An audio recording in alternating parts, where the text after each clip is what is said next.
साल 1974 में Apple company शुरू होने के 2 साल पहले एप्पल के फाउंडर स्टीव जॉब्स उनके एक दोस्त के साथ इंडिया आए थे नीम करोली बाबा से मिलने।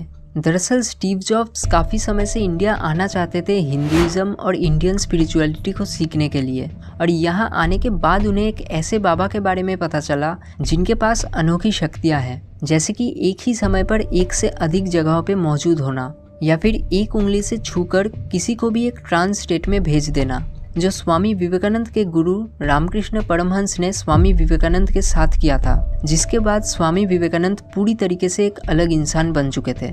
और बाबा के बारे में इन सब चीज़ों को जानने के बाद स्टीव जॉब्स भी डिसाइड करते हैं कि वो भी नीम करोली बाबा से मिलेंगे, क्योंकि वो वक्त स्टीव जॉब्स के लिए कुछ खास अच्छा नहीं चल रहा था। इसीलिए 1974 में स्टीव जॉब्स अपने एक दोस्त के साथ बाबा के आश्रम में आए, लेकिन यहाँ आने के बाद ही उनको पता चला कि बाबा पिछले साल ही गुजर चुके हैं।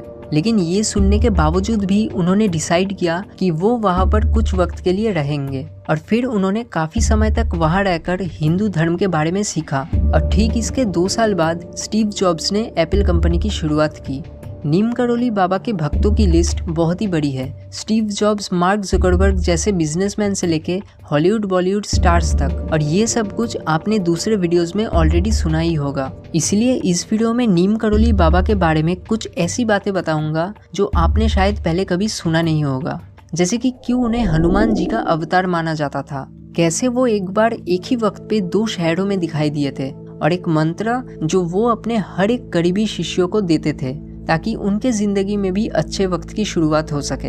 नीम करोली बाबा अपने शुरुआती दिनों में लगभग कई साल हनुमान जी की तपस्या किया करते थे, जिसके वजह से उन्हें हनुमान जी से कई सारे सिद्धियां प्राप्त हुई है। वो एक ऐसे बाबा थे जिनसे आप ना मिलके भी उनका आशीर्वाद प्राप्त कर सकते हैं। उनके भक्तों का ये कहना है कि जो लोग अपने अंदर उनसे एक डीप कनेक्शन बना लेते हैं, वो उन सब की मदद करते हैं। इस वीडियो में आप जानेंगे कि इन्होंने ऐसा क्या कर दिया था जिसके बाद से लोग इन्हें हनुमान जी का अवतार मानने लगे। लेकिन उससे पहले जानते हैं कि कैसे एक बार नीम करोली बाबा को उनके भक्तों ने एक ही वक्त पर 2 जगहों में एक साथ दिखाई दिए थे। जैसे कि मैंने अपने सिद्धि वाले वीडियो में बताया था कि कई सालों तक कुछ स्पेसिफिक चीज़ों को लगातार करने पर आपके शरीर में कई सारे मैजिकल चेंजेस होना शुरू हो जाते हैं, जिसके बाद आपका शरीर कई सारे पावर्स डेवलप करना शुरू कर देता है, जिनको हम सिद्धि कहते हैं। और नीम करोली बाबा के पास भी ऐसा ही एक सिद्धि था कि वो एक ही समय पर एक से अधिक जगहों पे मौजूद हो सकते हैं। जैसे कि एक बार की बात है, जब कानपुर में एक नए हनुमान मंदिर का कंस्ट्रक्शन बस कंप्लीट ही हुआ था, तो उसके ऑफिशियल ओपनिंग सेरेमनी में बाबा जी को वहां पर बुलाया गया था। लेकिन क्योंकि बाबा उस वक्त इलाहाबाद में थे, इसलिए उन्होंने वहां जाने से मना कर दिया। अगले दिन ओपनिंग सेरेमनी की सुबह थी, और बाबा जी सुबह उठने के कुछ देर बाद ही कहा कि उनकी तबीयत कुछ सही नहीं लग रही और उन्हें शायद कुछ देर के लिए सो जाना चाहिए, और फिर वो इलाहाबाद में ही अपने कमरे में जाकर सो गए। ठीक उसके अगले दिन उनके भक्त जब कानपुर से इलाहाबाद लौटे, तब उन्होंने कहा कि सेरेमनी बहुत ही अच्छे से हुई और बाबा जी खास वहाँ पर आए थे, इसलिए बाकी सबको भी बहुत अच्छा लगा था। और ये बहुत ही चौंकाने वाली बात थी, क्योंकि ओपनिंग सेरेमनी के पूरे दिन बाबा अपने इलाहाबाद वाले कमरे में ही बंद थे, और अगर वो वहाँ से आने की कोशिश भी करते, फिर भी उनको 10 घंटे बस आने और जाने में लग जाते। और उनके भक्तों ने ये भी कहा कि बाबा 7 बजे से लेकर 12 बजे तक वहीं पर थे, मतलब करीब 5 घंटे वो उस सेरेमनी में ही थे।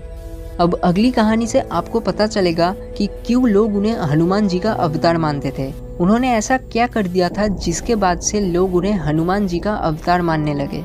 दरअसल एक बार बाबा जी अपने आश्रम में बैठे थे, तभी उन्होंने अपने एक शिष्य से रामायण का एक वर्ष पढ़ने को कहा।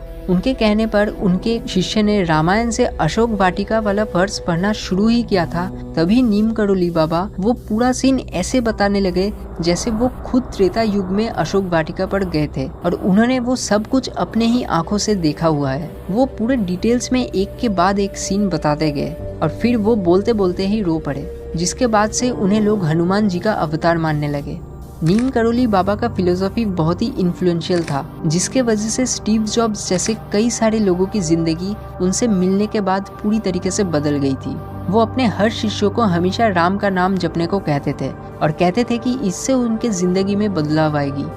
उनके पूरे लाइफ टाइम में उन्होंने 2 मेन आश्रम बनाया, एक वृंदावन में और दूसरा कैची धाम।